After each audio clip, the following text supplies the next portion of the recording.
Hi everyone, and welcome to 4 Top 3s. I'm V. Hi. Oh my god, V, it's so nice to be back. Wow. Yes, whoever you are. See, it's awful when other people do it, isn't it? Hey, I'm Aethod. It's so fucking fun to record another episode. Yay! Hi, it's Cassie, and I'm sick as fuck. Well, I'm not sick. I'm just. Yeah, you fucking sick. I'm Neil, and I'm also recording another episode. Not this one. He's recording a different one. Yeah, he's actually going to swap the audio between this and the next special that we do. So we're recording this episode because it's been a while since the four of us have managed to hang out together, and the perfect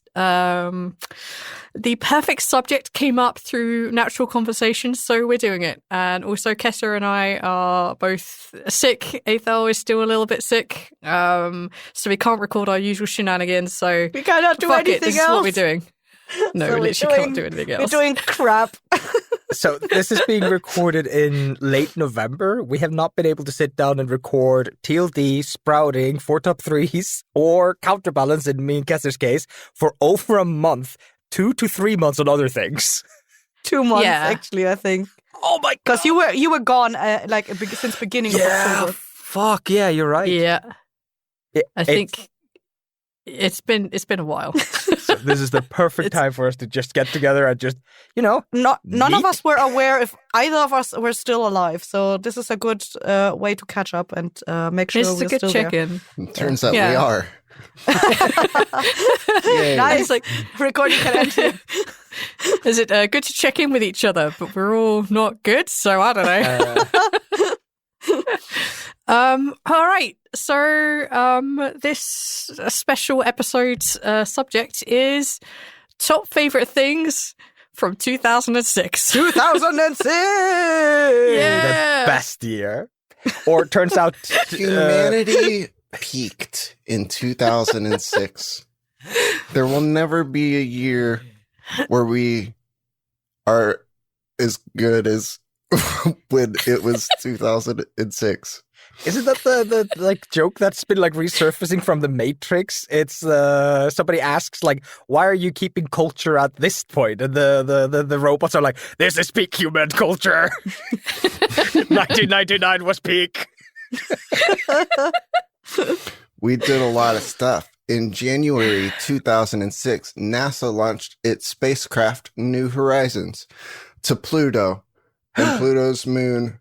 I don't know how to pronounce that. It went to Pluto. Try it, Neil, please. Do it for me.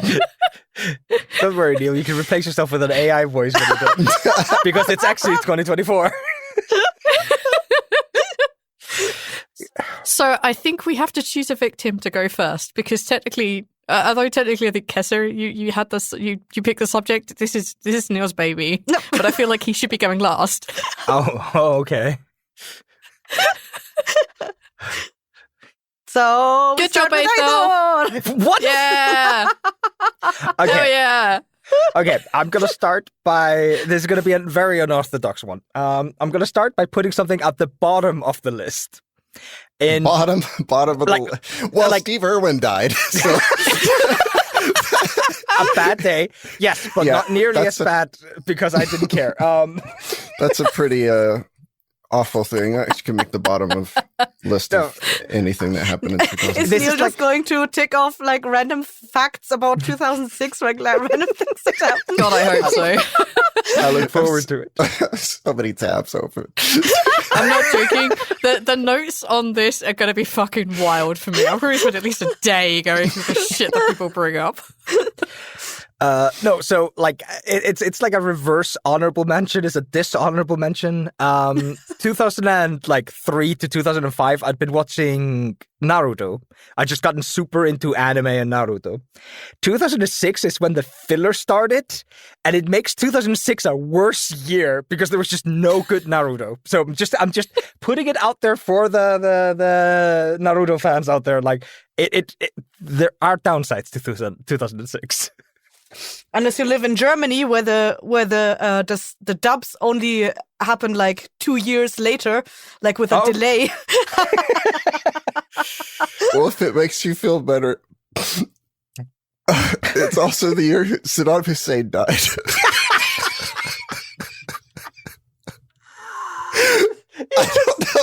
I don't know if I should leave that in. No, leave it.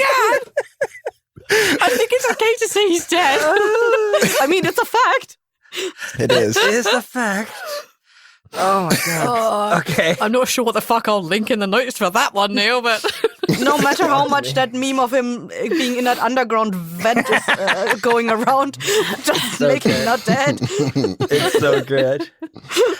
Okay, so my actual top 3 thing that actually came out in 2006, and I actually did in 2006 because things are going to come up later, but my family was quite poor in 2006, so we didn't do a lot of things that came out in 2006. Blah, blah, blah.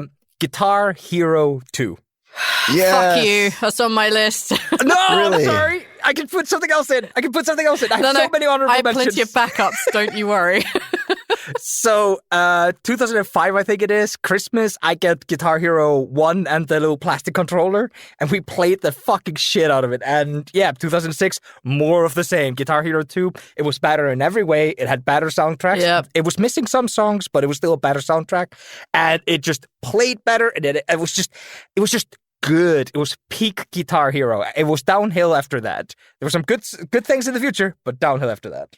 So I have really fond memories of Guitar Hero 2, apart from the fact that I played it so much that at one point I kind of looked at my life and went, I could probably spend all this time learning how to actually play the guitar. And thusly I did. But for Guitar Hero 2, it was my 18th birthday because I turned 18 in 2006. What? And I remember having Guitar Hero 2 as part of the birthday thing where everybody was in the house, and I kicked the shit out of something on Expert, and all the guys were like, fuck yes, that's a fuckable human being. So that was your peak moment. That was your peak. That was the peak when playing Guitar Hero 2 in front of a bunch of dudes. We're like, yep, that's a fuckable human being there. So yeah, that was the joys of youth. So I remember playing Guitar Hero 2 while I was working out at sea. We actually took a PS2 with us out at sea. We hooked up the controller to the one TV, and then we just played music. It was like me and like a bunch of 30-year-old dudes and my brother. That's crazy. Mm-hmm. I remember learning the Buckethead song on that game. I was trying very hard. I got it down, though. Muscle memory. Nice. That's what it all is, isn't it? Yeah. And that soundtrack is still banger even now. It is. That's a good one. Although I did learn my hatred of Heart-Shaped Box, though. I love that song to start with, and after a while it played so often in the mixes, I'm like, I'm done with the song. I hate it. I hate everything about the song now. Which song is the Heart-Shaped Box one? Nirvana. Yeah. Oh, right. Yeah. Staying clear of those copyright demons. But no, I don't have a lot to say about it. Guitar Hero 2, it was great. If you played Guitar Hero back in the day, you know. If you didn't play Guitar Hero back in the day, this is like, you look at this like you look at planking. It's like the fuck were they doing? What a absolute stupid piece of shit people were wasting their time with. But in that little single moment, playing a plastic guitar in front of your tube TV in your living room, in your family's living room, it was peak. It was peak. You know, then Rock Band came out, and that was cool, but it was so much louder because it gave you a stupid drum set that sounds so loud. And the drum set was shit. It was so like bad. You hit it a few times and then it fucking broke. It was shit. But I had Lego Rock Band. There's a guy on YouTube who did a review of every single Rock or Guitar Hero game. I think it's like a 4 or 5 hour review of the fucking is, but he does literally every single like Guitar Hero release or like World Tour. And it's a good video. I'm saying it so I remember to put it in the notes. It's like genuinely fun. I don't know anything about Guitar Hero, but are there as many as there are, for example, FIFA games? No, but they were trying. Okay. Yeah. So FIFA comes out every year. Guitar Hero definitely tried to come out every year, but No, they came out more frequently than that, like What? in their heyday. You're actually they right. came out with more than like one per year. Like I think they did 3 or 4 one year, and that had like the Aerosmith one, and there was like a Christmas one that came out at the same time. Like like for a while, Guitar Hero did so many releases that it basically burned people out. Mm-hmm. Damn, that's a lot. Yeah.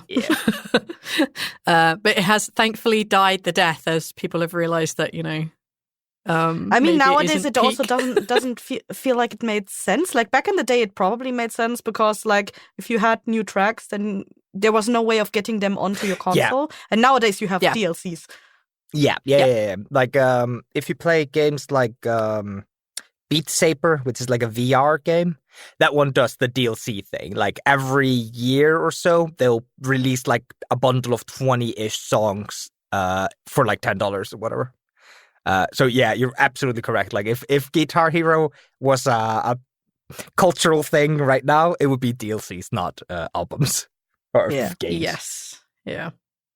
I'm going to hijack away from Guitar Hero 2 as my third place, and I'm going to go with the obvious. It's Oblivion. Yes. I fucking love Oblivion. That's on mine because of course it is. Yeah. Because of course it is. It's not even in my honorable mentions because I knew Neil was going to do it. Yeah. I mean, my dumb little lizard and my dumb little cat, and some people look at my D&D characters and say somewhere Neil's still playing Oblivion. Yes. Neil, is this what I need to do next time we do a fantasy TTRPG? Is that I just like give you the option to be an Argonian or a Khajiit. or a fucking Khajiit? I mean, you did play a Khajiit counterpart for him. Yep. Yep. I always choose the non-humans. They're the most fun. mean, my first character was Argonian. Mm-hmm.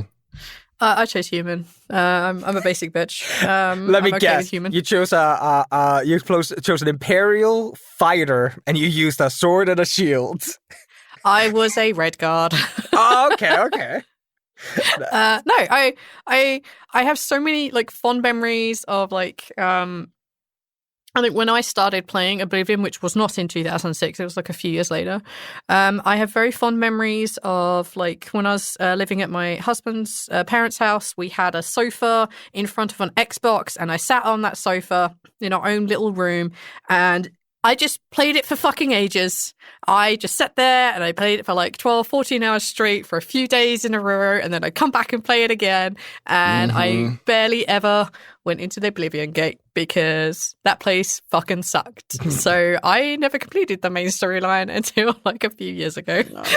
You want to know the worst thing about the Oblivion Gates in Oblivion? They're all handcrafted. No. Yeah, they sat down and they're not auto-generated like massive amounts of the Oblivion terrain. They are handcrafted and they're so detailed and they have so much bullshit in them, but none of it has a story or a reason to be there. It's just a dungeon to beat like Driders and whatever the demons were called. They were so useless. And it was like somebody made the point, there's like I think 17 or 23, I don't remember the number, unique Oblivion gates made for the game, and most people like after the third one sprint through them. So it was such a amount of wasted time. I'm with you though, V, because I played that game for years before I even realized there was a main storyline and remembered the Emperor guy from the beginning. I was just on my own little journey, and it was great. I didn't feel like I was missing anything. That's the thing. Yeah, and that's the, like all the like side quest lines, like the Thieves Guild and the Black Robe Assassins Guild, like and like all the Mages Guild quests. So good in that game. Yeah. So were you like when you were not doing main story, were you just doing side quests the entire time? So and making potions, yeah. So Oblivion has more side content than main story. Like most games do, I think. It's shockingly how many games don't have good side content. Oblivion is like 3 times the amount of side content, and most of it is fun. Like in one of them, if you're famous enough, and you're running around in the capital city, a guy will run up to you and he's like, hey, I've heard of you. You're pretty powerful, aren't you? Please join me and my vampire hunting group. And you go and hang out with them and they're like, yeah, we've never actually seen vampires, but they're around. They're dangerous. We need to deal with this stuff. And it's like... This game was like the first nerdy shit that I played, because before this, up until this point, I was 15. So I was I was coming out of, I was still skateboarding, and I played, I didn't you were playing Tony Hawk's to play RPGs. I was playing like Halo 2 and like, you know. The way you said I was still skateboarding sounded like I still had my baby teeth. No, you were skateboarding. Those fell out during the first phase plant. But I gave the game a try, and oh my god, it became my favorite game just instantly. Yeah, it was so good. It's still my favorite game. Ruined your life. It's fun. Like, yeah, the leveling. Yeah, there are definitely problems with it. The leveling system is bullshit. Yeah. Which is why I never went to the Oblivion Gates, because they got really hard. No, I obviously had leveled up alchemy or potion maker, what the fuck it was called in there. Yeah. Like, I was so out leveled in things that were not useful in fighting that I just didn't go to the Oblivion Gates. But it was just hella fun, and yeah, it scratched that fantasy itch. It was good times. God, this is like, no one is gonna know this unless you were like just really deep into it. But there was, when they released the I forget what it's called, like Frost something. It's up north. And it's the Wizard's Tower type thing, right? Yeah, yeah. I know what you're talking about. I think it's called Frostspire, but I'm not sure. On the Xbox, if you save your game in a certain spot and then delete that expansion from the game and load back in, you'll be floating in space, and you can jump towards an area, and there's a whole, you get into like a designer like test like environment where there's all kinds of stuff, and you can pick up this crazy mace that does like AoE fire damage. What? It's insane. I've never heard about this. See, other people are doing fun, cool exploits. You know what I did? I save scummed until I got chameleon in the sigil gates, and then I made a 100% chameleon, and then started poking everybody in the ass with a dagger. 100% sneak damage every time. And thus Squash was born. Yeah. I love the mission where you go into the painting and you have to kill all the painting things. That was so neat. Yeah. That Daedric, that's a good one. Again, so many good things. Like, there are probably good sorry, let me find my right words. I'm sure there are good mods out there that pretty up the game, because the game is repulsive. Just for its time, think about it though. That was mind-blowing. For its time, they all look like potatoes. Don't you dare, Neil! Do not gaslight yourself into believing they look good at the time. No, I'm with you. There's a reason that I was a lizard person and not a cat. And it's because they were slightly cooler looking. But they were slightly still derpy as fuck, though. But like today, this game came out in 2006. You can probably get like a slight beautification mods on there, and it's like genuinely worth playing today. It's such a fun game. Just try to find a DLC that fixes the leveling, because the leveling, not to get into the weeds, but it is so bad that if you don't know what you're doing, the game will become too hard. And if you know what you're doing, the game will become easy. The leveling is so bad that as soon as you understand it, you know how to exploit it and break the game. The exploit being like, just walk to the Oblivion Gates at the very beginning. You don't need to level up or any fucking shit, man. Just just do it. You'll be fine. Oblivion is a fantastic game. Check it out. Yep. So yeah, that's why it was at joint number 3. So I have alternatives for every level in case somebody else has already like picked them. So that's why this was my alt to Guitar Hero 2. Oh. All right, Kesser, what have you got? Yeah. Well, since we're already talking about games, I have to admit I didn't play it at the time, not in 2006, but like while looking up what was from 2006, I found it and I was like, oh, this was a nice game. I liked it. And it's Dreamfall: The Longest Journey. I didn't personally play it. Again, I just watched a playthrough of it. But it's one of the games I really enjoyed. It is what's it called? Basically a part 2 of the original story, The Longest Journey. So a continuation of the story. What? Why have I never heard of this? I know The Longest Journey. It is an outrageously long game.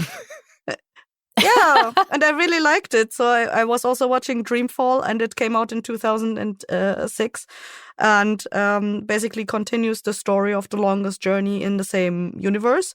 Mm-hmm. And I just really liked the overall universe they built in those games, and it was nice that the sequel was also like. Usually sequels are not, like, sometimes they make sequels that are not very good. They're just, there for the cash grab because the first one was so good. But I felt like Dreamfall actually added to the story in a very interesting way. Bro, the game is $20 on Steam. That's not okay. But is it Dreamfall's chapters? No, it's just called Dreamfall: The Longest Journey.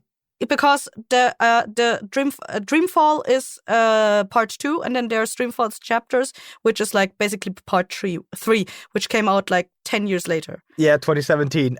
Those are $25. Okay. Meanwhile, Longest Journey, which is the first game, is $5. I think it's still. Yeah, I was just gonna say $7 or whatever. Oh, yeah. Okay. No, I know why. It's owned by Funcom. They're fucking terrible. They make really fun games, but they're just a terrible company. Yeah. Very Bethesda. I mean, when Black Friday comes around, you can be a Khajiit for like $2. It's really cool.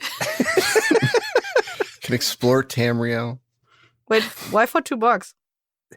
Just old games. Sales. Yeah. Oh, so you mean just Oblivion? Or Elder Scrolls in general. You can probably get Skyrim for $2. Probably. Yeah. So what's the, it's been so long since I played The Longest Journey. Like, we're talking probably 20 years. What the fuck is the story? I don't remember. Funny you would ask, because I asked myself the same question. I just remember it was good. Then I went to watch reviews to a summary of the first and the second game today. So in the first game, we follow the story of April Ryan, who's like in a very like a futuristic Earth kind of setting, and like the entire world is like dedicated to technology and stuff like that. Yeah, and it's like a cyberpunk dystopia, right? Like something like that. And for some reason, she gets teleported into this other realm, which is more of a medieval fantasy kind of world. And she keeps shifting between the two worlds because those two worlds are actually parallel worlds. And that have been, like, there used to be one world, but then something happened and they were divided the world because they were like, oh no, technology is too powerful and magic is too powerful. Let's fucking divide those things. And one world gets only technology and one only gets magic. So that's how those worlds have been developing next to each other. And they are connected through the dream realm. And so April keeps seeing stuff from her dreams and somehow gets teleported over there and then has to fix the balance between the two worlds. And in Dreamfall, we basically continue a similar story because while April kind of took care of what was threatening the balance in part 1. In part 2, the quote unquote guilds or the people that were like trying to upset the balance, because like the people in the world that has magic wanted technology and the people that were in the world of technology wanted magic, or vice versa. So they were trying to quote unquote fix the world to merge them back up again. And that's basically how the story that is taking place in Dreamfall. Like they're trying to fix that. Fix those people. No. It's funnily enough, it's a point and click adventure. It's it's like I don't think you actually do much other than just collecting items and just solving puzzles. But like the storytelling is very good in my opinion in for those kinds of games. So I personally did not finish The Longest Journey because it is excruciatingly long, and I'm shit at point and click. It's in the name. It's like terrible. Fucking on the tin, dude. Yeah, it is. And because it's a point and click game from like the 2006, there are moon logic moments where you're like, oh, I found a piece of cheese. How do I get to space with this? And it's just like, yep. They're trying to put something in there to make you as a player still engage with the game, but sometimes they make no sense. Yeah. That's why I also it's okay to be a walking sim. Yeah, that's why I only just watch a playthrough. I'm like, I don't have time to solve puzzles all day. Just get me through the fucking story.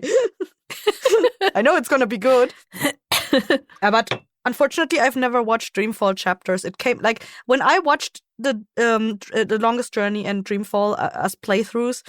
Dreamfall's chapters was still being kickstarted at the time, and then while I was waiting for it to come out, I never went back into watching playthrough because it actually came out in installation, like in 5 parts on Steam, as I understand, as I remember. So I was like, I don't have time for this. Far too busy. I think that like harks to the time where people were releasing games in chapters. Like I remember, what the hell is it? It's the other point and click, almost a walking sim. Apart from World of Warcraft. Telltale Games, that's the one, yeah. Everything was coming out in chapters. Like, god fucking damn it. Yeah, you got the Half-Life episode 1 and 2. There are many things. Oh right, yeah. The Telltale Games was also the what's it called? The one with the zombies? Yeah, The Walking Dead. Yeah, The Walking Dead. That's the one. At least the first one is like fantastic, worth playing today. Even if the puzzles in the first episodes are brain dead, like. Because they're zombies. No, one of the puzzles is to put batteries in a radio. I'm not kidding. They're bad.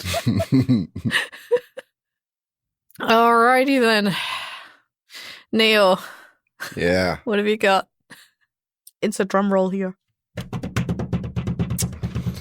So in 2006, a thing happened called Blu-ray, and it made movies cool and very good.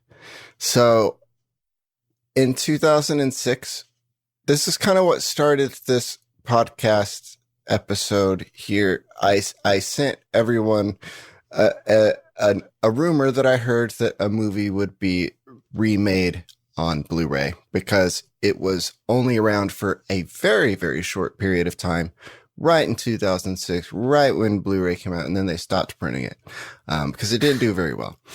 But I love the movie, and a lot of other people love the movie, and it became a cult classic, and hopefully they are making it again, and hopefully people get to see it because it's been very hard to find. And by making it again, I hope you don't mean remaking the movie because fuck that. Printing it again. And that movie is called The Fall, and it's a very good movie.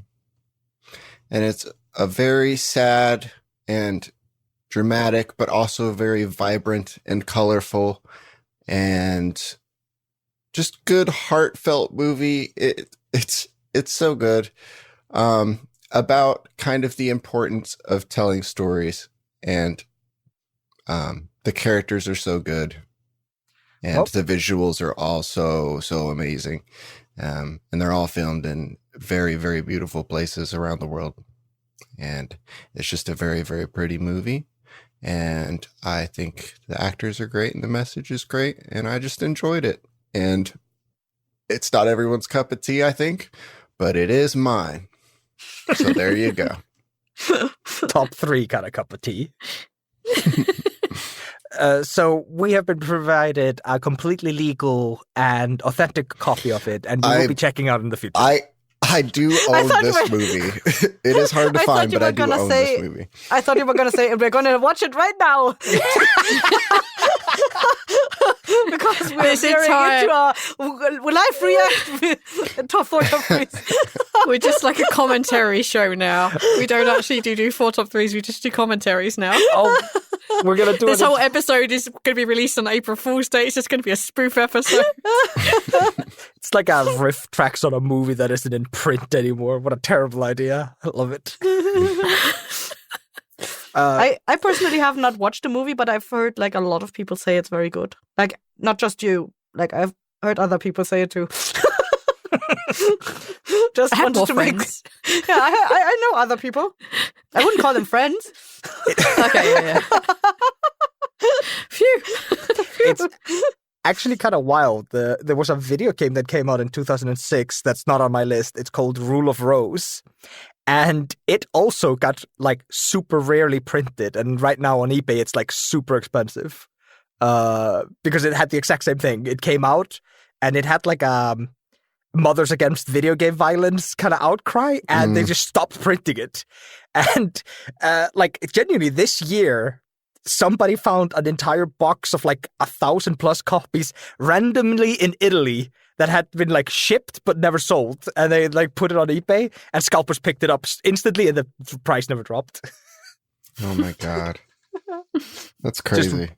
Just reminded me of that because 2006.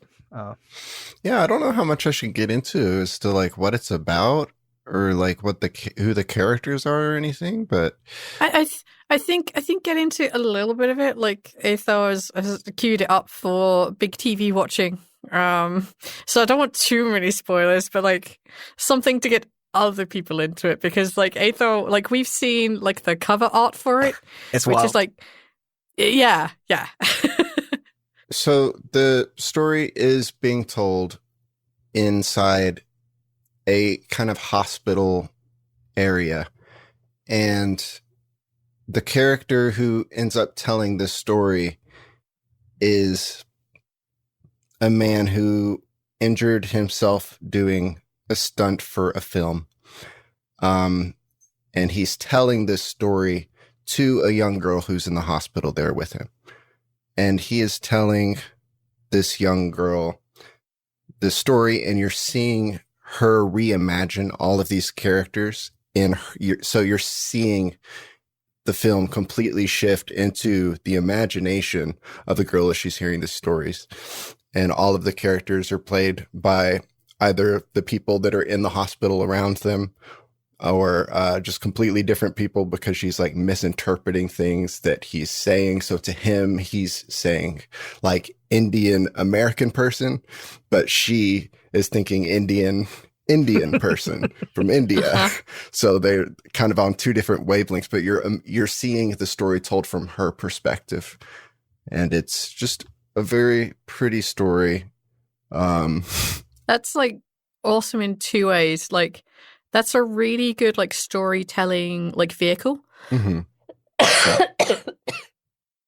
So like the narrative structure on that is like actually quite clever, and also that speaks to every role player ever. Yeah. Anyone who's ever sat on the non-DM side of like, this is what you imagine, but this is what's happening. Like, that's awesome. So the story ends up being this beautiful story about telling stories, and yeah, they just help each other through storytelling, basically. And yeah, it's just a really, really good story about this storytelling thing that's happening. It's crazy. Well, I look forward to watching it 100%. Yeah. I will figure out a clever way of putting some sort of, you might be able to find this somewhere, or here's a really good review of it, because if it's not printing right now, this may be difficult to get hold of. There's a few good YouTube videos that go over good like summaries of it and explanations and go through the film and all of its little messages. Is it available on YouTube? No, I don't think so. No. I was just going to ask, do you know if it's available on like Netflix, Hulu, I don't Amazon think Prime? it is. I think that was one of the big issues with it, is because people couldn't find a way to watch it. So it kind of just died. And its resurgence was mostly just like very underground. But yeah, It's weird to still hear about the movie from time to time and be reminded of it, because I did very much enjoy the movie. It is a very good watch, in my opinion. Sue me. Nope, just say it's a good watch. At Neil. We don't need to sue him, just at him. The algorithmic gods will thank you. But where would they at him, Neil? You can find me on Twitter at Elon.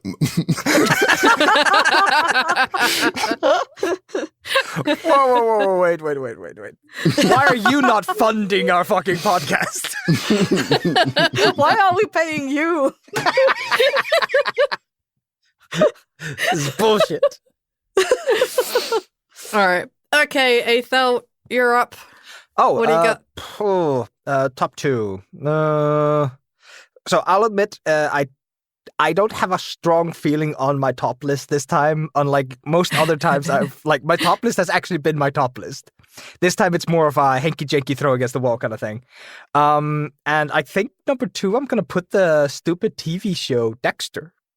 The first season came out in 2006, and I was jonesing for some dark, violent TV shows because there wasn't a lot of good shit on TV in 2006. I want to say, like 2006. I'm telling you, we peaked. It's not going to get better. It is. It's only going downhill. So the first season of Dexter came out, and I absolutely adored the first season. So much that I actually downloaded the soundtrack to the TV show, and I had it on a shitty little 256 megabyte MP3 player, and I listened to it on my terrible earbuds while at school. Like I absolutely loved that show. And that show went on to make a good first season and a good second season, questionable third season, an iffy fourth season, and then I stopped watching. You cannot force me to watch a bad show. I will stop. But I love the first season. I think it's like perfect. I think it's an interesting exploration, and I think a lot of people take the wrong message from the show, the same as I did when I was fucking 18 watching the show, being like a brooding, grim, dark teenager. Oh yeah, the world is worse. We should totally just kill serial killers. That would fix all the problems, right? Yeah. No, that's not the right message. But you live in Iceland. Who's killing anyone? Hey, there was another murder this year. We're very upset about this right now. Oh my gosh. Unrelated, there's actually been like 5 knife attacks this year. It's actually outrageous. Yeah, there was a genuine thing in like the Iceland Mobile MBL, whatever it is, and they were just like, we're concerned about the rising tide of knife crimes. I'm like, no, I swear it's not me. It's absolutely fucking outrageous. But no, that's crazy. That's scary. And Dexter has like I've said, like I would genuinely say like perfect first season. Like the first season is great. Second season, pretty fucking good. And I don't remember, it's been so long since I watched it, but yeah. And then they got rebooted or restarted, or they got a continuation like 2 or 3 years ago. I was like, no, you can't make There was an ARG related to it. What? Yep.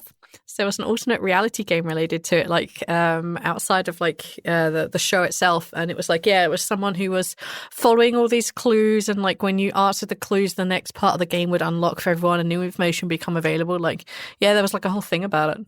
Awesome. Did not know that, because you cannot force me to watch your show. And just like, I don't know, I just need to throw this out because this is one of those things that lives in my head like constantly. The actor for Dexter is not good. He is not a good actor, but I love him in Dexter. I have probably watched almost every movie he's been in past Dexter. I watched that terrible video game movie and it was terrible, but I watched it because he was in it. Like, I love that actor, but he's a terrible actor. Maybe the director was just very good on Dexter. No, I think he's just the right kind of actor for Dexter, because Dexter is supposed to be a sociopath and a psychopath, so he doesn't have emotions or has a hard time relating to people. And I think the actor is a bad actor that acts a psychopath very well because he is a bad actor and doesn't know how to do emotions correctly. Oh, I just thought of Westworld. I love Westworld. It has nothing to do with 2006. But I was about to say. Robots are so fucking cool.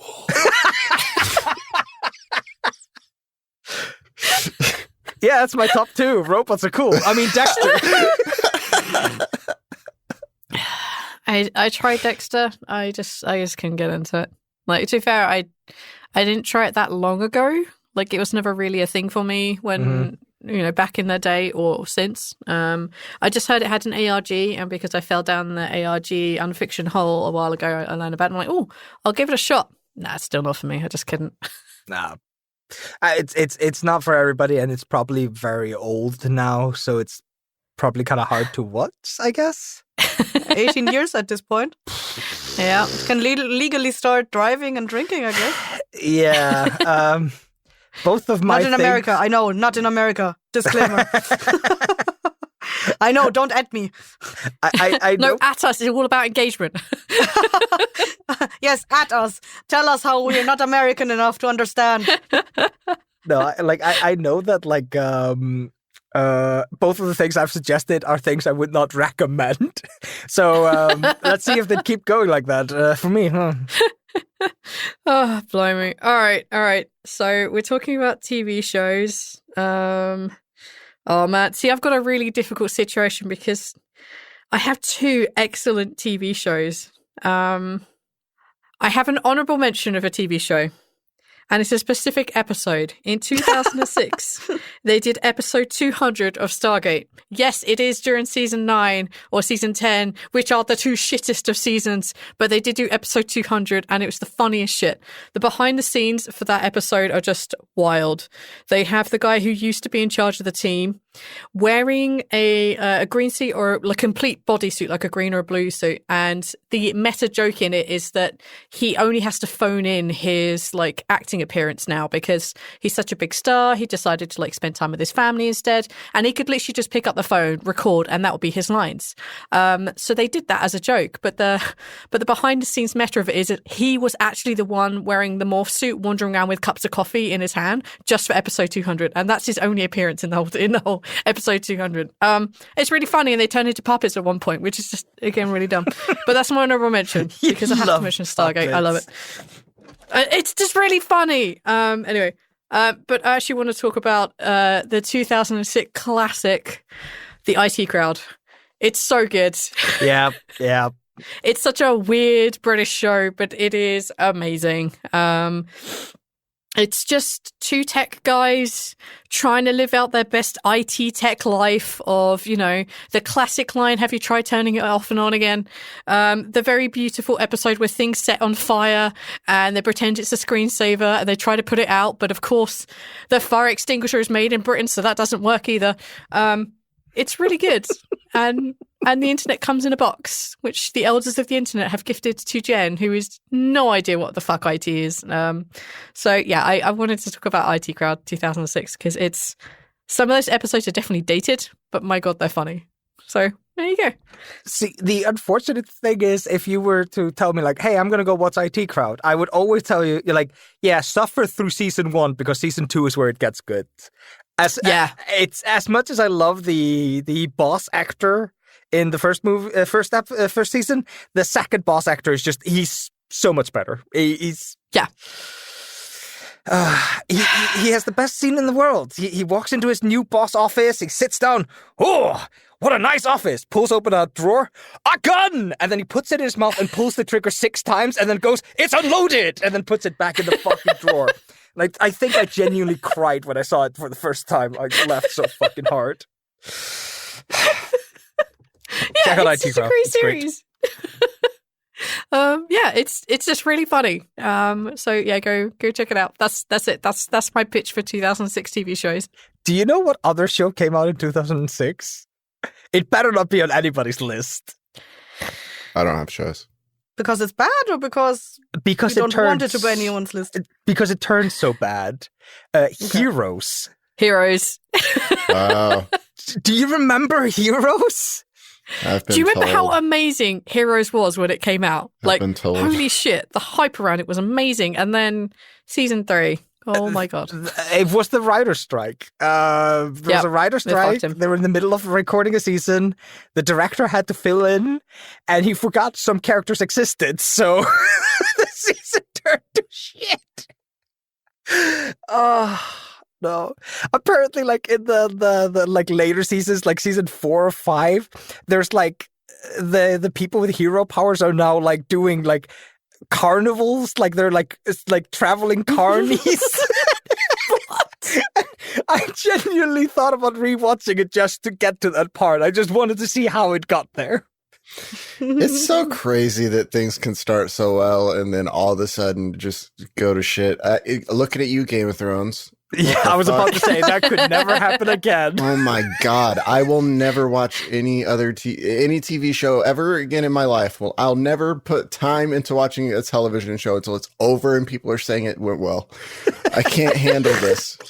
I can't waste that much fucking time. Years. We were like talking and theory crafting shit. Are you kidding me? We're like putting shit together from years and seasons ago that were just small little details and thinking that they meant anything and then they meant nothing. Big surprise. Hey, remember how the White Walkers they probably could have meant something if George Martin would have written the script instead of some rando. If he'd finished the books. Yep. That motherfucker's gonna die before he finishes the book. 100%. Yeah. He still was it? In the only Winter in the last one. The only context I see him appear on anything is like him randomly eating in front of other people, like just in eating shows, and I'm like, okay, you're just gonna die of diabetes before you're gonna finish the books, aren't you? 100%. 100% that motherfucker. Yeah, he's still got like the Winter to finish, which he keeps saying he'll probably do some point soon. And then he also has another whole book to finish. Like, bro, I really hope your outline and your notes are fucking amazing. But it didn't... I'm not wrong. He helped work on Elden Ring, right?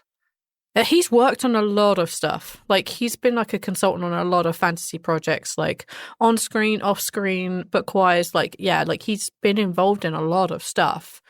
It's just, dude. I mean, he's it resulted in gigs for him. Good for him, I guess. Exactly. It has to fucking suck to be him though right now. Like seeing your show crash and burn, and you're like, because I heard that he gave the directors like the outlines of the show in case he died or in case he couldn't finish the books. So they must have used that assumes that they would have given a shit in the first place, because what happened is they stopped giving a shit because they got a Star Wars deal to do the Star Wars show. And then the Star Wars show they were really excited about. So they just had to just BS finish the Game of Thrones and gave it zero fucking effort. So hard that they lost their Star Wars deal that they had gotten. But and hopefully they're still doing fucking nothing. Neil, you just don't understand. The white horse that girl finds at the end of the burning of the city, it's symbolic for hers having stolen a horse is what it's symbolic of. The fact that Arya is a little thief. Oh, it genuinely, like, I remember when that horse came out of nowhere, that was the moment where I realized, like... We were sitting on the sofa with the boys watching it in the other flat, and we were just like, what the fuck is this shit? Where did this horse come from? What does the horse mean? Okay. Why is the horse still white? I mean, this did not come out in 2006. Nope. But its pain reverberates backwards in time as well as forward. Because there is not enough time forward that we have lived through yet, so we have to mirror it backwards. All right, let's get out of this pain of what should have been the ID crowd.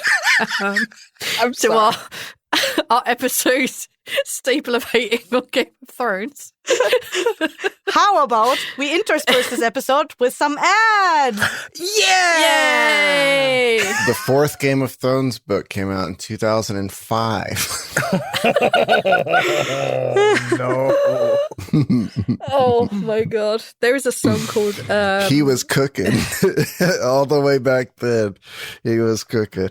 George R. R. Martin, write and write faster. Crap out the chapters is my favorite line from that song. All right, and we're back from the ads. All right, Kessia, what have you got? I was considering, since you did an honorable mention of a series that came out, I'm gonna intersperse a series too, because it's not. I don't want to linger on it because it didn't just come out in 2006, and it's the series Avatar. It's only the second season that came out in 2006. That's on my honorable mention, so it's a good series. You're talking about Last Airbender, right? Yeah. Yeah, fuck yeah. The second season's like really, really good. It's when I think so, yeah. It's when they start taking things like a lot more seriously. Yeah. I think that was in the. It's called. I just looked it up. It's called Earth, so I assume it's in the Earth Kingdom. Yeah. Yeah. Yeah. It has. I think the only thing I didn't like was how the ending for the what happened between Katara and what's his face? Yeah. Zuko. Yeah. That was like a why? They're trying to hint at I know why triangle, they didn't know, but like it's so bad. No. They didn't hint at a love triangle at all. They always went for Aang and Katara, but like it should never have happened. They had no chemistry in that regard. They had a brother-sister chemistry. They didn't have a we're gonna have a romantic relationship chemistry. Because anyway. he's like a fucking child. What is the point of being the avatar of all elements if you can't fuck your childhood crush? Like because he's a child. That's the part of the childhood crush part, V. Anyway, that was just my honorable mention. My actual top number 2, I guess, is I looked at albums. Because I listened to more music back in the day at the time, and one of the albums that came out back then was from Blackmore's Night, and it's called The Old Village Lantern. Particularly the song, also called Old Village Lantern. It's a very heartfelt track about loss and trying to find a way out of that darkness and finding a glimmer of hope to live for in the future. And I'm not entirely sure what brought that on for me personally, why that is meant a lot to me, because I don't think I suffered any losses at the time, but it kind of just stuck with me at the time. So it was one of my favorites. Yeah, and I really liked Blackmore's Night. Blackmore's Night. Yeah, it's the guitarist from Deep Purple, Richie Blackmore. He founded that with his wife, Candice Knight. And that's their little medieval side gig thingy that they did. Okay. Okay. Yeah. I genuinely can't find this. Blackmore's Moors. No, more things. Blackmore Nights. There you go. And it's one word. Blackmore's Night. Okay. Yeah. And it's Blackmore's Night, not Knights. Yeah, no. I was not writing the right thing. I know it is suggesting that because it's like I said medieval, but it's basically just their names, like Richie Blackmore and Candice Knight. Gotcha. Put together. I genuinely I will apologize on behalf of my language. This is not fair to either of you. I genuinely wrote black space Moor, Moore, the word, another word for swamps, I think, and then of course nights with a K. I was so far off, and Google was not helping me. Google was like, "What the fuck are you on about?" The album is called Old Village Lantern. And it's not a very popular not the most popular album, But for me, I really liked it so much that I got a very, very hard to get t-shirt. No, not t-shirt. Pullover that had like the print on it. Like because it's not very popular, they don't have a lot of merch of it. But did you not get I liked it. Did you not get a vinyl? I don't have a vinyl player anymore. I have a friend who owns like 20 vinyls of like indie bands and not a single vinyl player. Okay. You were talking about Neil, right? No, but I'm glad I didn't use harsher words now that Neil has admitted that he's this kind of person. I'm not rich. What am I going to do with a vinyl player? Listen to your vinyls on it, Neil. I used to have a vinyl player actually because my dad had a lot of vinyls, but I gave it away to a friend who's more into vinyl. So vinyl players aren't even expensive, Neil. Sorry, I acknowledge your gift, but I'm angry at Neil right now. I have some vinyls in my closet right now, and my other ones are in storage, probably ruined. But you can get like a relatively okay vinyl player from Amazon for like from the 2006. $2,006. No, you cannot. That thing will chew up your records. Yeah, but that's better than not listening to them. No, it's not. No, I collect them because I want them to be nice forever, not because I want to fucking chew them up listening to them on a $50 record player with fucking awful sound quality. Why would I buy a vinyl record if I'm going to use it on a $50 system that's going to be a waste of my time to listen to it on such trash fucking speakers and trash fucking amplifier that they would put in a $50 vinyl player? Are you kidding? Wants a real gramophone. I would be wasting my time to put anything on a $50 vinyl We're taking player. donations to buy Neil a proper old school gramophone. One of those gramophones where you manually have to crank. Yeah, that's exactly what I was thinking.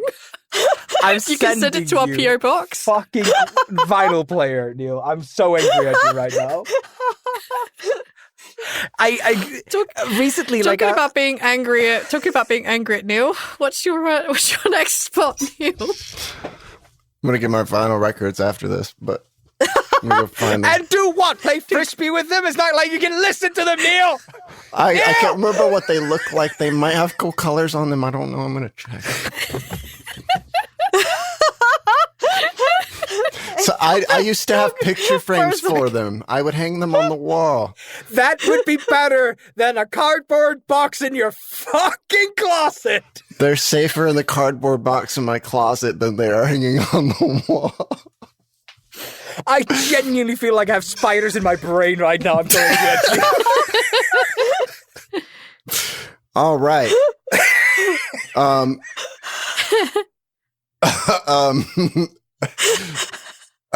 Okay, 2006. I'm gonna say it again and again and again. The Prestige is a really good movie, and yes, it was released in 2006. Yes, and that's it. And I've already talked about that on this show, so just go and find that. And I'm sure that I said that it was very good. Is that the one you talked about when we had Karen on for the sci-fi books stories? Maybe. Actually, yeah, I think it was for sci-fi. Yeah. Because it's very much a sci-fi themed thing. I was just looking it up and I was like, this doesn't ring a bell. And then it said it had the German subtitle, Master of Magic. And I'm like, okay, I remember Neil talking about exactly one movie that had a magician in it. Yeah. And I probably, back when you talked about Prestige for the first time, I definitely echoed your sentiments. It's a great movie. Go check it out. But, Neil, you can't talk about The Prestige because we already talked about it. But do you know what other movie came out in 2006? Borat. If that isn't your top one, I'm gonna cry. Neil, why are you crying? I'm so angry at Neil. I'm over here trying to guide the man towards Pan's Labyrinth, and the motherfucker throws a Borat in my face. I'm standing here holding gold, and the man is like making fart jokes into a microphone. I thought you were talking about Aragon.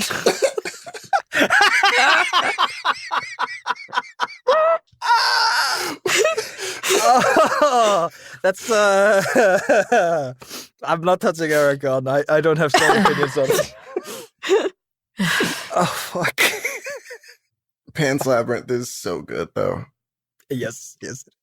There are a lot of good movies that came out in 2006, so we have to be careful about what we bring up in Jazz, because it may be someone's pick. Oh, is Pants maybe?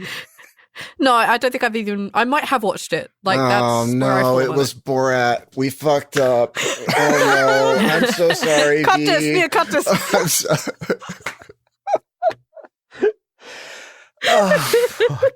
Oh, fuck. You want to retake it? I'm dying. This entire section. No, Borat's not on my list. Again, I don't think I've seen it. Fuck. Well. Oh my god, Borat did come out in 2006. Holy shit, I think that's joking. I wasn't lying. You think I just pulled Borat? You think Neil would lie about 2006? You're right, I'm sorry. Jesus Christ. Oh, fuck. All right. Where are we? This was Neil's top 2, I think. Yeah. The Prestige.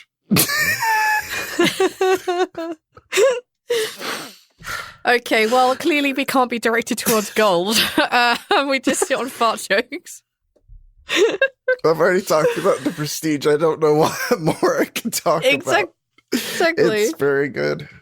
I even directed you to the episode where we talked about it. Go back there. At the end, and Tom York's song, the Analyze song plays in the credits, and it's so good. And that album was also released in 2006. Tom York's first little solo album, and it was very cool. We could cut the entire section when we talk about the Prestige out and put it in here, but we're not going to do that because it feels like more editing than any of us really want to do. Aethel, what have you got? Oh, shit. Top 1? Oh, shit, yeah. Oh, shit. Yeah, we've kind of blown through this.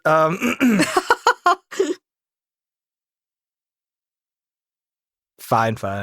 Okay, so in 2005, I discovered a band that many people knew before me, and many people will mock me for.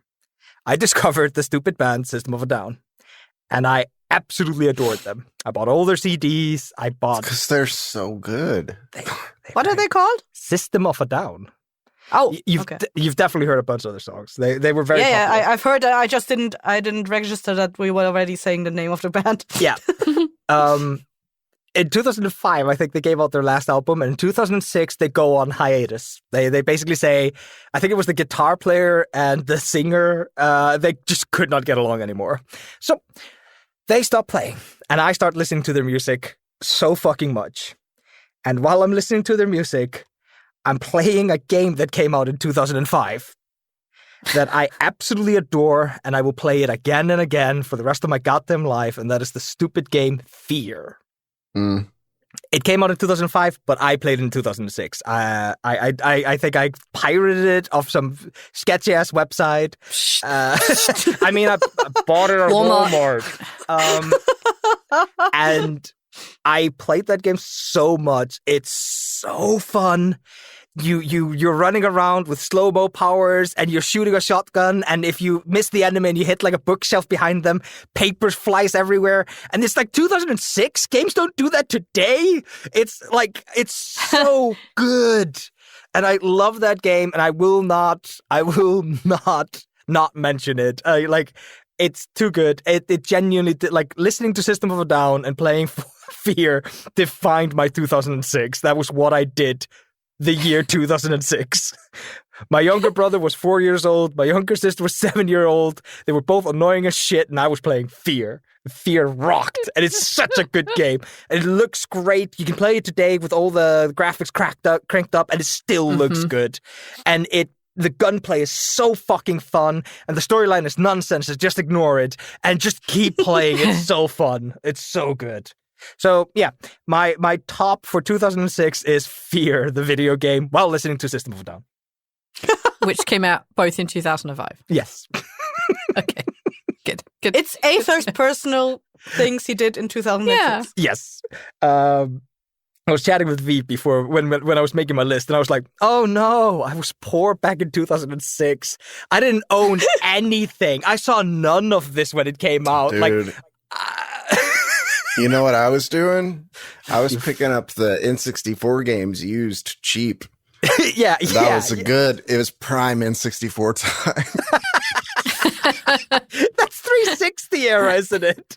Yeah. Yep. Motherfuckers out there playing The V came out 2006, and you're playing 64 games.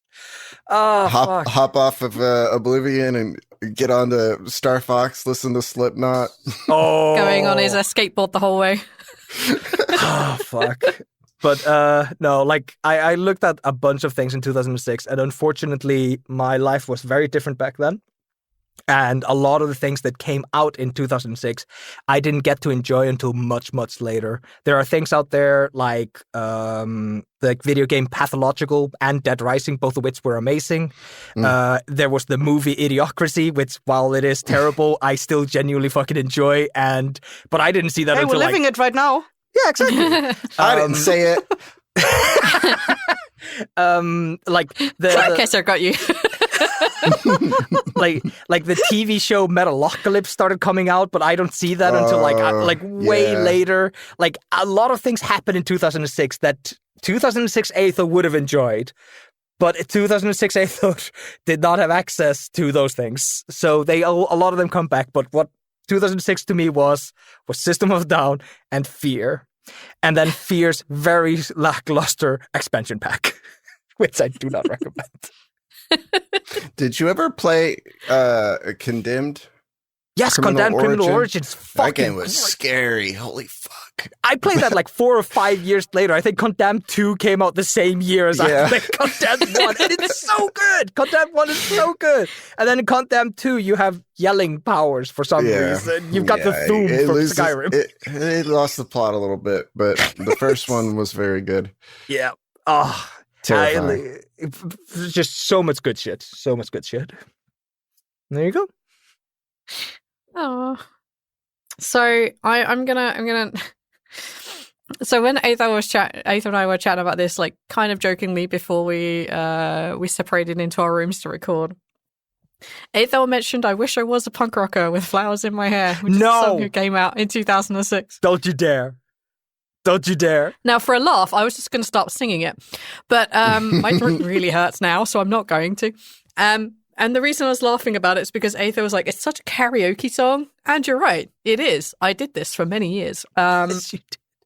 I've heard you sing it. Yes. And thankfully, all spared because my throat really hurts right now. I was going to do that as a joke. But tune in onto our Patreon now to hear these things. For money. It would definitely get copyright strikes, right? No, it's behind the paywall. No worries. Okay, then we're fine. But I will probably not be recording that.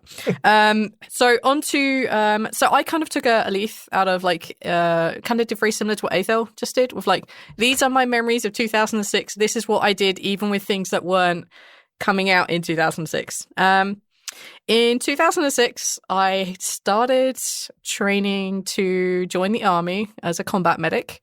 And to do that, I had to get my double vision cured. So I went for a diagnostic test and I had Botox put in the muscle of my eye. Very, very scary thing. And it was awful. That's not what I want to talk about, though. So because I had that done, instead of performing on stage that year with the rest of the youngsters from the Youth Wick, which were a drama group at my local theatre, I became a technical stage manager. And my overwhelming memories of 2006 were me learning how to be a technical stage manager. So everything from the lights and the sound go off, that's someone on stage telling those people to turn the lights on or make the sound cue go off. It's telling people who need to release like dirt and foam and sand from the ceiling to fall on the actors at the right time. That's me calling that on stage. It's making sure all the actors are in place, making sure everything's ready to go. 2006, I started doing technical stage management for Dad's Army, which was amazing. I then did it for the youth theatre. I then followed that up with something called Blighthouse Spirit, where I had to memorize 100 cues without looking at the script because they happened so fast one after another. I had to remember the order and what everything did. And I was like, oh my God, I feel amazing. I feel like a genuine technical person. I also learned how to rig lights, how to set up sound systems in the theatre. And it was just an incredible year for me to learn that I fucking love theatre and not just being on the stage, as what I was used to, but actually being off the stage and setting up sound, setting up lights, being one of the first people at theatre to actually use projections, like up on the stage, and that's how I learned what an establishing shot was. It was great. I did 24 shows with that particular theatre company over the course of about 6 years, and 4 of them were in 2006. And that's one of my favourite years working at the theatre. Yay! Yeah.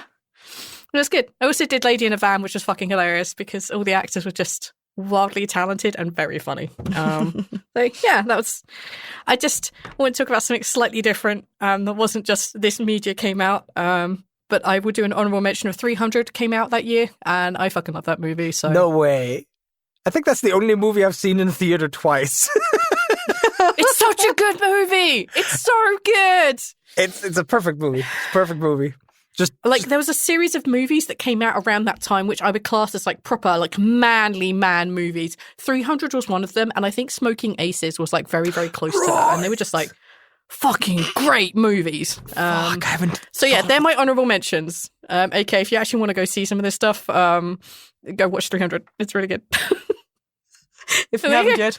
It's so good. It's a very manly movie, but there are some like really strong female characters in there too. And it's just like, yes, stab that prick, fuck him over. It's good times. So yeah, that's me. There you go. That's me. It's a me. All right, Kesser, what have you got?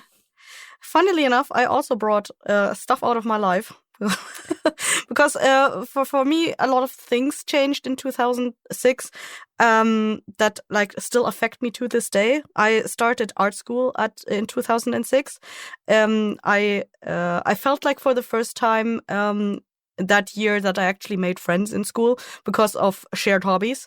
Like I had quote unquote acquaintances in classes before, but they weren't they weren't like friend material, you know, like you didn't really share anything with them beyond like going to school together. So when I went to art school, I actually felt like I had genuine connections with people, and I am still friends with some of them to this day. Shout out to Nee and Rara. None of them are going to be listening. We love you, Nee. You do listen, but we love you. Yay! Funnily enough, I only did that year. Like I did a half year in that school because they had this very weird system where if you failed at the half year point in one of the 3 topics, that was German, English, or math, and I failed at math, you were not getting through the year, and you had to repeat that year in the next year. So that's what I had to do. So unfortunately, I was only with Nee and Rara for like half a year. But that half year with my classmates at the time, like it really meant a lot to me, and it felt like I genuinely like it felt like my brain woke up. Like I believe I was as dumb as a slice of bread before that, and like the influence of those people who were smarter than me, like just hanging out with me, constantly dropping random like tidbits of like fun facts at me without being asked for it. It felt like it activated something in my brain, and like I actually like my smarts woke up. And yeah, and also in that year, it was the first year I actually got bunnies. So, that started my bunny parentship. With You are simply an intern to the bunnies. The bunnies are the runners. Yeah. One day they got may my first pair. One day they will promote you to a full-fledged employee, but no, I'm still just a servant. I'm jealous. I'm jealous. You had a moment where you realized, I used to be dumb as rock, but now I'm smart. I genuinely, my entire life I've struggled, and I still I'm like, I understand and know things, but I still feel dumb as fucking rocks. See, I'm going to have to follow V, arranging people's lives and their health, and Cassie getting all woke and shit. And I sure as hell am about to just be like, aliens, pow, pow, like, cool. How did you, before we get to aliens, how did you end up with bunnies for the first time, Cassie? So when I switched schools from my old class to my new class, in my old class I had one person who had like a pair of bunnies and they multiplied, and her dad wanted to release them, and I really wanted a pet at the time, but I couldn't do like cats or dogs because of allergies, and I didn't feel like I was competent enough for literally anything else that would be of interest to me, like turtles or birds would have been of, like, not turtles, but just reptiles in general, but or birds. Like I didn't feel competent enough for those. Sometimes I see something, I'm like, I would kill that. I don't know what I'm doing with that. That's not me. I felt like, because of the general trope that bunnies are supposed to be very easy pets. Spoiler, they're not. I begged my dad, like on my knees, literally on my knees, crying, to take two of the bunnies, because otherwise they would be either end up in the shelter or released. Something would have happened to them at the time. So I was able to get like two of them, and that's how I started having bunnies. Aww. Yeah. And unfortunately, as I said, they are not an easy pet, so I also had an accidental littler.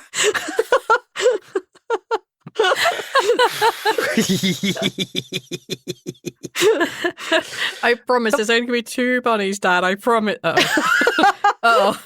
Yep, we ended up with having two accidental litters because we were getting the male bunny fixed at the time. But we didn't know that, like, even after fixing them, they are still fertile for another 4 weeks or 4 to 6 weeks. Well, he had to have known. He had to have known when you said 2 that you were bad at math.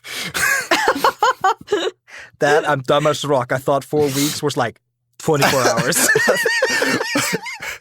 I fucked it up. I miscounted. Bunnies have a pregnancy span of like 30 days. Wow. And if you get them fixed, you still have you need to separate the male for another 4 weeks until they are no longer shooting blinds. And usually bunnies have the litter size are in general like 4 to 6 babies. Mine decided to have 8 2 times. Whoa. Holy shit. The second time around is like, all right, we've got to go for this, all right? We ain't having any more.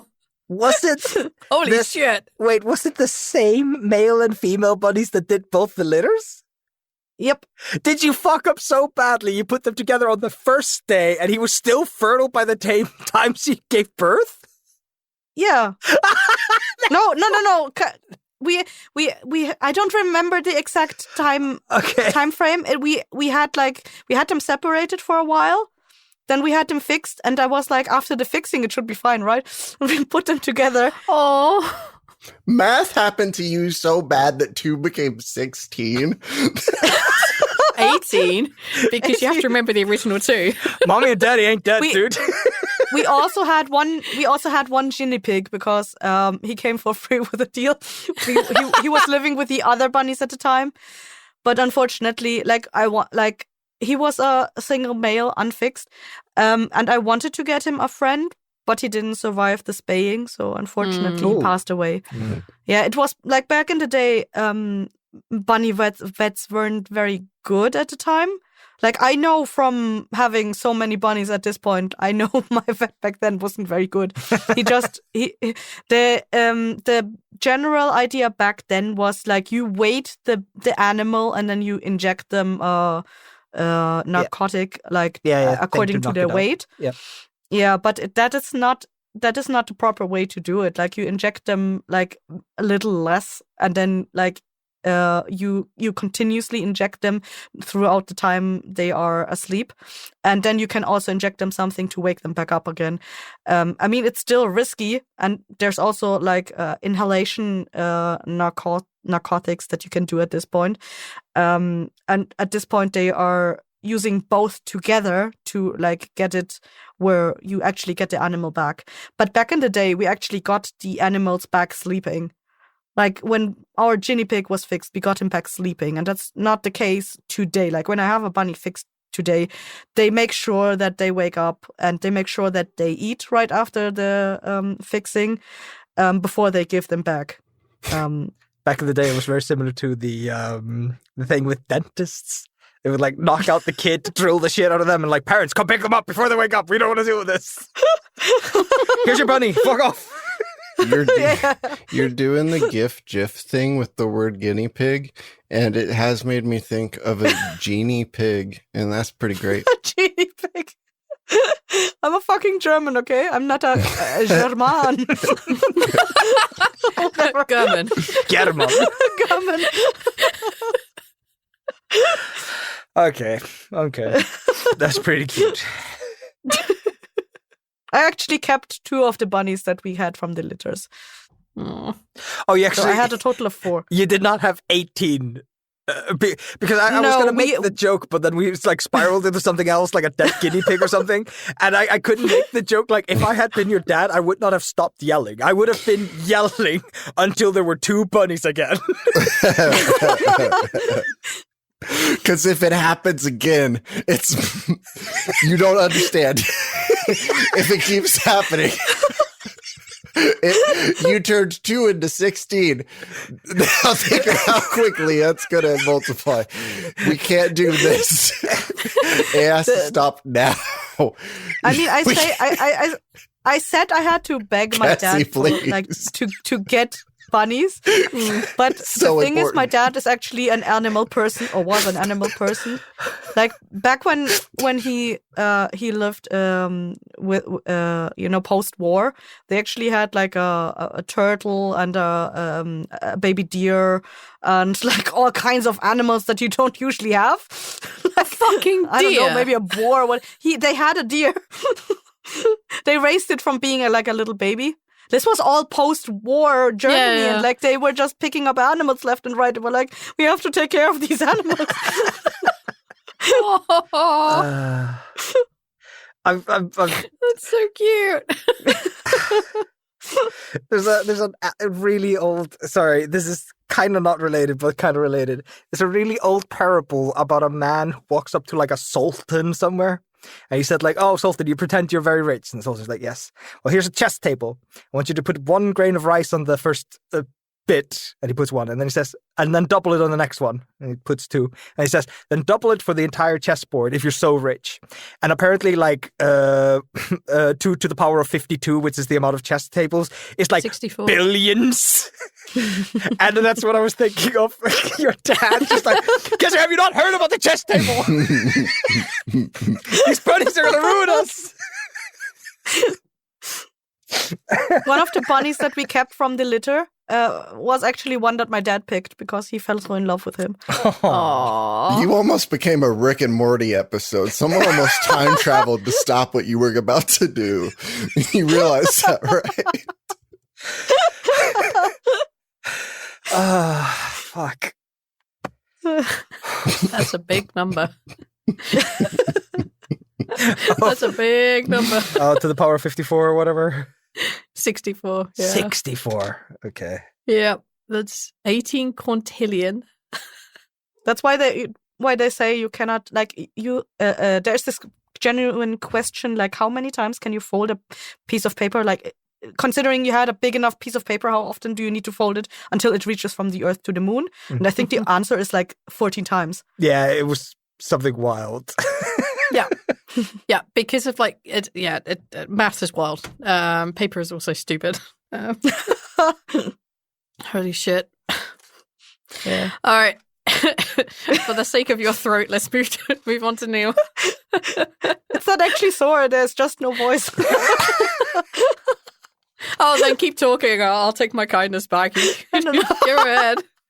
No, but I heard Neil wanted to say something about aliens. Oh, right, yeah. Aliens, huh? Pew, pew, pew.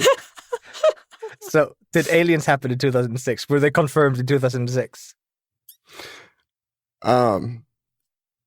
Gears of War. Yes!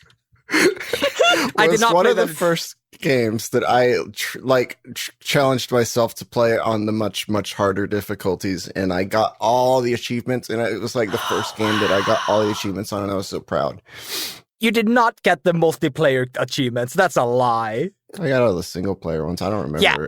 No, the multiplayer achievements were like get 1,000 kills with sticky grenades kind of shit. Oh, no. No, that was... No. I know Gears of War. That was a great game that I played in 2010. No. I didn't even have access to online back then. That's why I was playing in 64 and shit.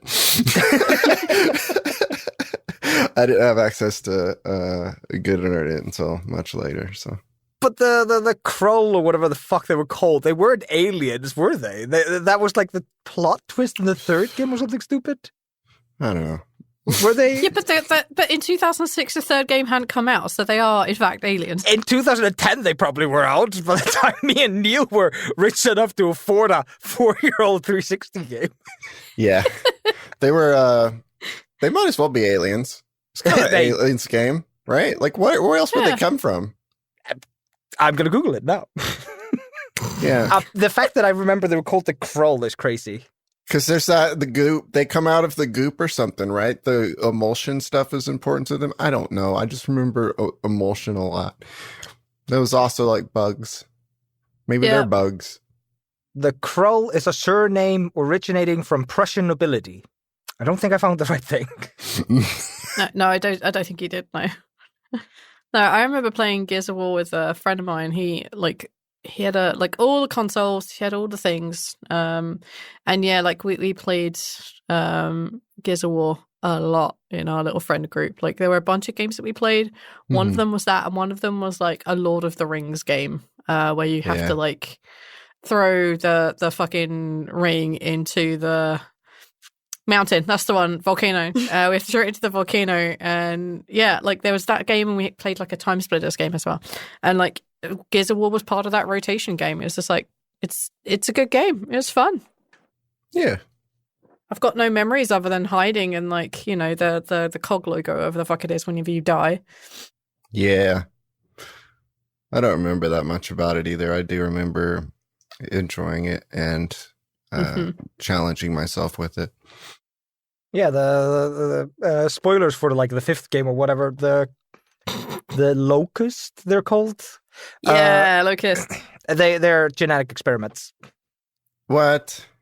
All right. Yeah. Well, the first game super implies they're aliens. I remember that, and then I remember like playing the first game and talking to people, and then people going like, "Yeah, no, they're not aliens, bro. What the fuck are you talking about?" Haven't you played the fourth game?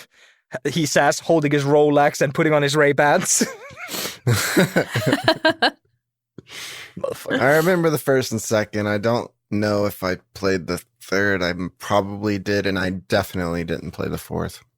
The second game is fantastic. The first game is fantastic. Yeah. I remember playing the shit out of these games. 1 and 2, solid. There were so many fun co-op games on the 360, dude. Mm-hmm. You had Army of Two, Kane and Lynch, Gears of War. You had, of course, all the Halo games. I'm just skipping over those because I barely played them. There was so much good shit. You had Resident Evil 5, fuck the haters, the co-op is great. So many good co-ops. So your top thing that happened in 2006 is Gears of War. Gears of War is taking place where Oblivion would have been. Fair. Very fair. Yeah. V did fuck that up, but I did fuck up V, so. Yeah. Does anyone have any honorable mentions from 2006? I literally just looked something up that like I meant to look it up before, and if it's in 2006, and it is, and it's a German-based game, not German-based, but like it was created by German programmers or company. It's called Gothic 3. Oh wait, yeah. I didn't play much of it, but I remember liking what I played of it. I'm not entirely sure why I fell out of playing it. I think it was like it was like very much similar to Oblivion games, like in the way that you play it, like a typical like there was a lot of stuff you could do, and I ended up just doing like staying in the first or second city so long because I was just doing stuff there that I just spent time like in the beginning areas and I never played the main story quest. So I think it's Gothic 3 that has an infamous speedrun. You speedrun like the first 5 minutes of the game, very straightforward, and then you come to the first town once you exit the training dungeon, and there's a man in a rope with a hood up. That's the final boss. I don't remember what the trick was, but you did something to make him attack you, and then everybody in town would attack him and kill him, and it would just play the end cutscene and end the game.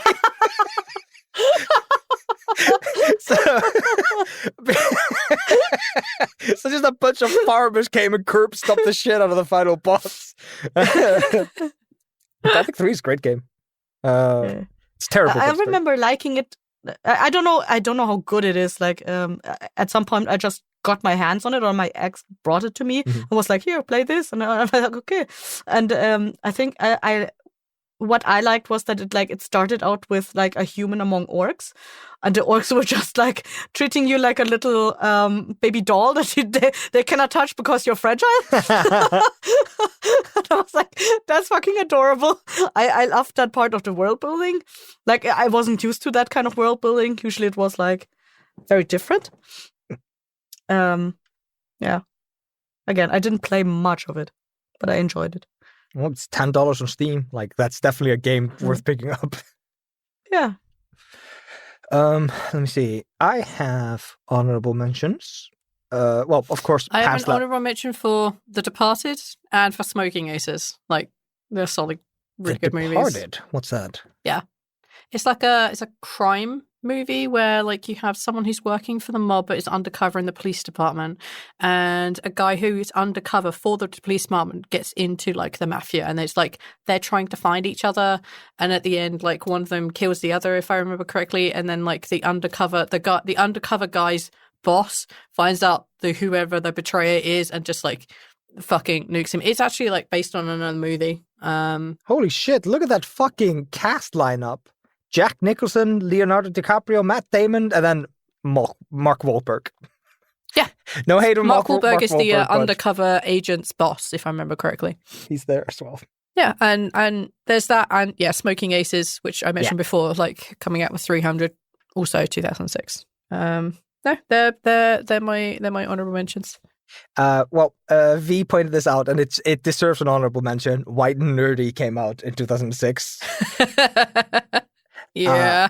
And that made me go down a little bit of a music hole, and I figured out that the album Tada by Sister Sisters came out, and it is actually a fucking banger of an album, so definitely.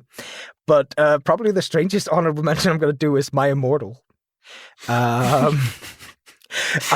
Immortal came out, the first chapter. You're not...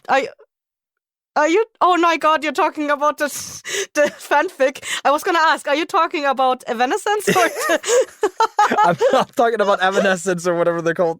No, I'm talking about My Immortal, which is a Harry Potter / Fall Out Boy fanfic,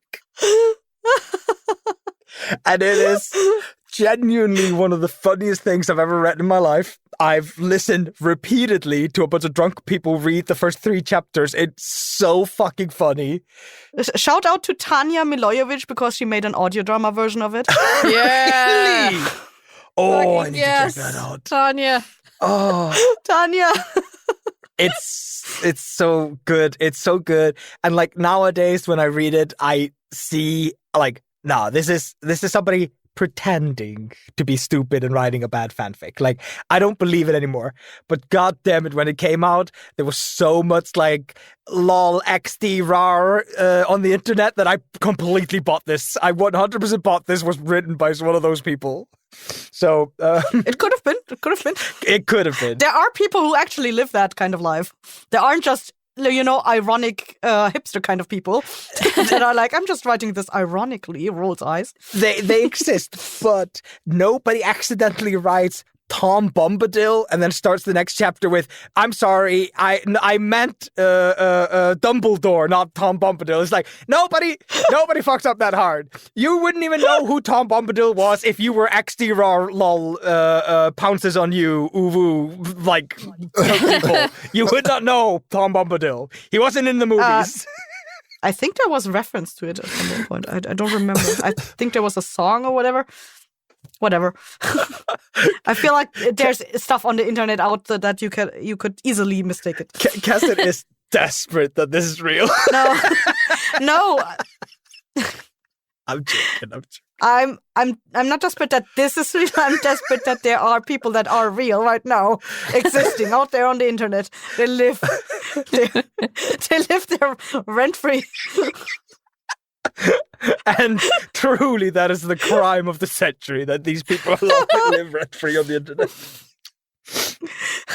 And they are allowed to vote, guys. Oh, God. Okay. Yeah, that's my honorable mentions. Good one. I didn't know there was a date. Like, I thought this just existed before the internet and the internet was built around it. It's the structural pillars of the internet. What was her name? Dementia, Raven Wade, whatever. She's like one of the pillars of the internet. If she is ever removed, one of the elders of the internet. If it's ever removed, like Reddit just stops working. Like it's just. I want to know what the fuck her name is. Ebony Darkness Dementia Ravenway. I found my immortal and its release date by writing Ravenway ? And then it was like, do you mean Ebony Darkness Dementia Ravenway? And I was like, yes. And let's acknowledge it's not just Ebony Darkness, it's dark apostrophe ness. Elf. Anything with apostrophe in it means it's a fucking elf. She might as well be, dude. And any more honorable mentions? I feel like my immortal was a dishonorable mention. No, honorable mention. It is part of the cultural zeitgeist of 2006. Without it, we'd live in a worse world. All right. I guess that's it. We have no victim because that's not how 4 Top 3 works anymore. So I will put my dice away. Oh. No, but the random system. The random system has been put away. No. How will we then know? How will we determine? We're just gonna have to talk shit again and just randomly. That's our next topic. Exactly. Maybe we'll find someone who comes to us with a really dumb idea. Maybe we'll get a chance to record again in person. Who fucking knows? Or maybe listeners, if you have a topic you want to talk to us about, reach out to us. We might have a guest slot next time. But we remind you we only record on a Monday or a Tuesday if we have nothing else to do on European time. On European time. There are so many stipulations, my friends. I guess that's it. Thank you for listening. Thank you for listening to our retrospective on 2006. We finally did the episode. And thank you for putting up with some of our slightly iffy voices. Tell us what your favorite thing from 2006 was, but not on the bad side. Boo, Saddam Hussein. Neil, how about you end us out with another random fun fact from 2006? Rip Steve Irwin. Oh. You already did that one. Do another one. I closed the tabs already. No! I have a random fact from 2006 that I learned today.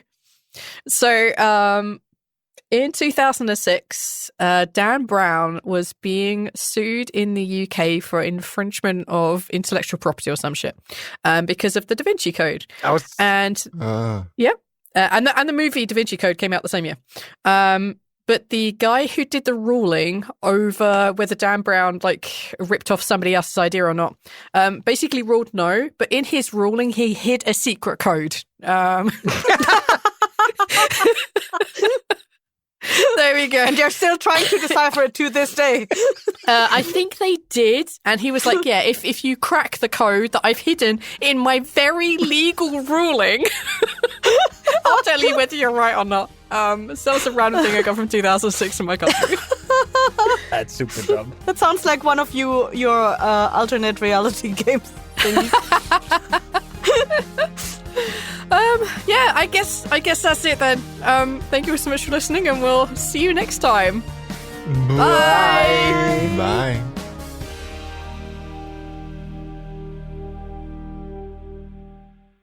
Hello, thank you for listening to the 4 Top 3s, where we discussed the good old days.